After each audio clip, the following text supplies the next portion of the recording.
Aslında hasta mahpuslarla ilgili cezaevinde kalamayacaklarına dair raporu bulunanların tahliye olabileceklerine ilişkin infaz hukukunda bir düzenleme var. İnfaz hukuku madde 16'da kişinin sağlık sorunlarının olması ve cezaevinde kalamayacağına dair raporunun bulunması durumunda kendisinin tahliyesine ilişkin bir hukuki düzenlemeyi içeriyor.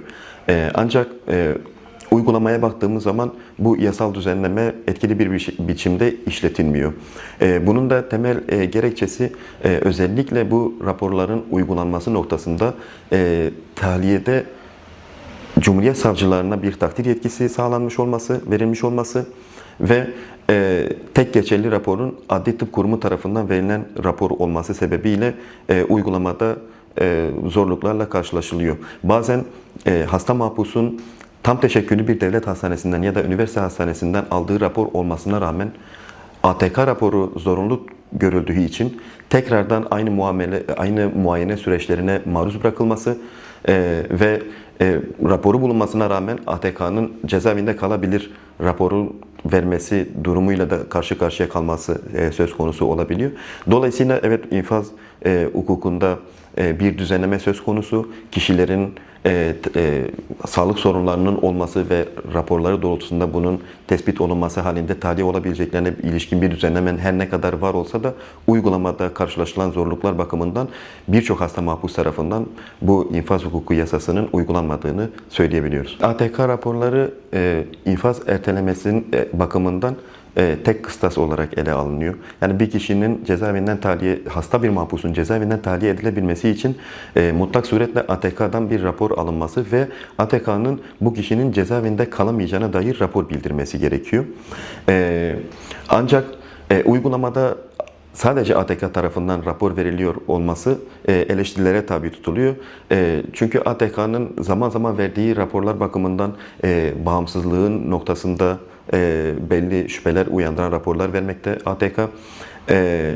Yine sadece ATK'nin raporu değil, aynı zamanda Cumhuriyet Savcısının Cumhuriyet Savcısına takdir yetkisinin de verilmiş olması aslında var olan bir hakkın uygulamada hiçbir şekilde kullanılamaması ve sağlık hakkına erişimin engellenmesi anlamına geliyor. Bir takım infaz uygulamaları, düzenlemeleri söz konusu oluyor. Kimisi çıktı, bazı uygulamalar, kimisi halen daha gündemde, yine bazı infaz uygulamalarından, değişikliklerinden söz ediliyor.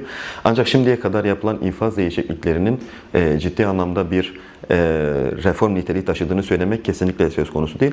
Aslında bunun temel sebebi çıkan infaz yasalarının güvenlik tedbirleri esaslı olması, insan hakları ve insan onurunu esas alan infaz hukukundan ziyade daha çok güvenlik tedbirlerinin uygulamasına yönelik infaz kanunlarının çıkmasıyla ilgili.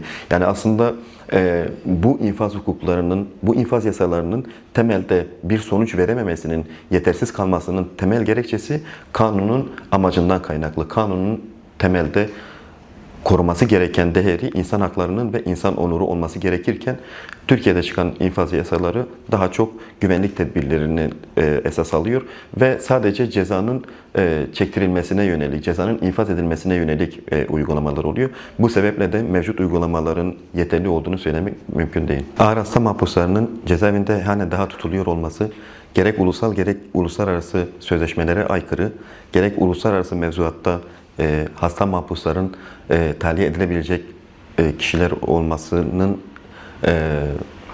kanun maddesiyle koruma altına alınmış olmasına rağmen ağır hasta mahpusların tahliye edilmemeleri, cezaevinde tutuluyor olmaları iç hukuk bakımından hukuka aykırı. Yine aynı zamanda uluslararası sözleşmelere baktığımız zamanda da ağır hasta mahpusların tahliye edilmiyor olması Avrupa İnsan Hakları Sözleşmesi'nin 3. maddesine de aykırılık teşkil ediyor. Gerek iç hukuk bakımından gerekse de uluslararası hukuk bakımından değerlendirdiğimizde hasta mahpusların uygun koşullarının sağlanması, sağlık haklarına erişimlerinin sağlanması ve elbette ağır hasta mahpusların bir an önce tahliye edilmesi gerekmektedir. Öncelikle infaz kanunu madde 16'nın bir an önce sağlıklı bir şekilde işletilmesi gerekiyor. Hasta mahpusların cezaevinde kalamayacağına ilişkin olan maddenin bir an önce uygulamalarda, prosedürlere ve bürokrasiye tabi tutulmadan işletilmesi ve hasta mahpusların tahliye edilmesinin önünün açılması gerekiyor.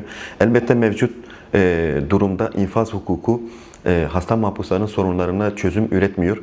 Ancak yine de madde 16, infaz kanunu madde 16 önemli ölçüde hasta mahpusların tahliye edilebileceğine ilişkin bir düzenlemeyi içeriyor. İlk ve en başta yapılması gereken mevcut durumda uygulamada olan yasaların işletilmesinin sağlanması. Tabii ki sonraki adımda yine infaz kanunu daha düzenli bir şekilde mahkumların sorunlarına çözüm üretecek şekilde bir infaz kanununun düzenlemesi sonrasında söz konusu olacaktır. Ancak öncelikle hasta mahpusların durumunun kritik olması sebebiyle, yaşam haklarının ve sağlık haklarının tehlikede olması sebebiyle bir an önce tahliyelerinin önünün açılması gerekmektedir. Hasta tutsakların cezaevlerinde özellikle yaşamlarını yitirmeleri durumunun da göz önünde bulundurduğumuzda bu durumun elzem olduğunu söyleyebiliriz. Peki. Şimdi süreç kapsamında bir çerçeve yasadan bahsediliyor. Bu çerçeve yasa çıktıktan sonra elbette bunun devamında belirli infaz düzenlemelerinin de yapılması gerekecektir. Ancak buna bağlı kalınmadan, sürecin bu çerçeve yasaya bağlı kalmadan öncesinde mevcut durumda mevcut olan infaz hukukunun olan yasalarının uygulanması, madde 16'nın uygulanması çok önemli. Tabii sonrasında çıkacak olan bir infaz yasası da olacaktır.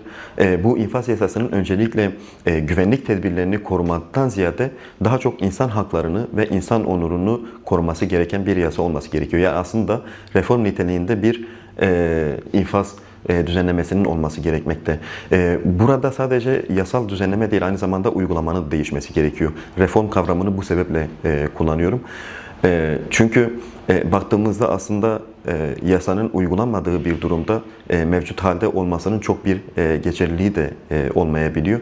Dolayısıyla reform niteliğinde bir infaz hukukunun getirilmesi gerekiyor ve özellikle sağlık hakkına erişim noktasında hasta mahpuslarla ilgili düzenlemeleri içermesi gerekiyor.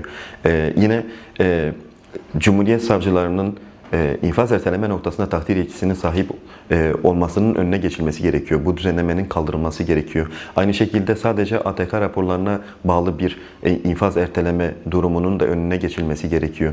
Tam teşekküllü devlet hastanesinden ya da üniversite hastanesinden alınan bir raporun kabul görmesi ve ona göre hasta mahpusların tahliyelerinin önünün de aynı zamanda açılması gerekiyor. Türkiye'de hasta mahpusların durumu sadece hukuki bir sorun değil. Aynı zamanda toplumsal bir sorun. Aynı zamanda insani ve vicdani de bir sorun. Cezaevleri kendi kaderlerine terk edilmemeli. Özellikle son 10 yıllık süreçte Türkiye'deki cezaevlerinde neredeyse sivil toplum kuruluşlarının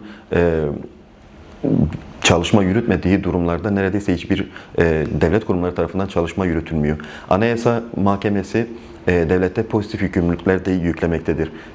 Devletin görevi sadece cezaevinde olan kişileri korumak değil, aynı zamanda yaşama haklarını ve sağlık haklarını da korumaktır. Dolayısıyla bu pozitif yükümlülükler kapsamında hasta mahpusların tahliyelerinin önünün açılması, sağlık haklarına etkili bir şekilde erişimlerinin sağlanması, yine aynı şekilde ilaçlara erişimin, doktora erişiminin, cezaevlerindeki hastane personelinin arttırılması ve bu çalışmalar kapsamında hasta mahpuslarla ilgili temel hak ve özgürlüklerin korunması gerekmektedir.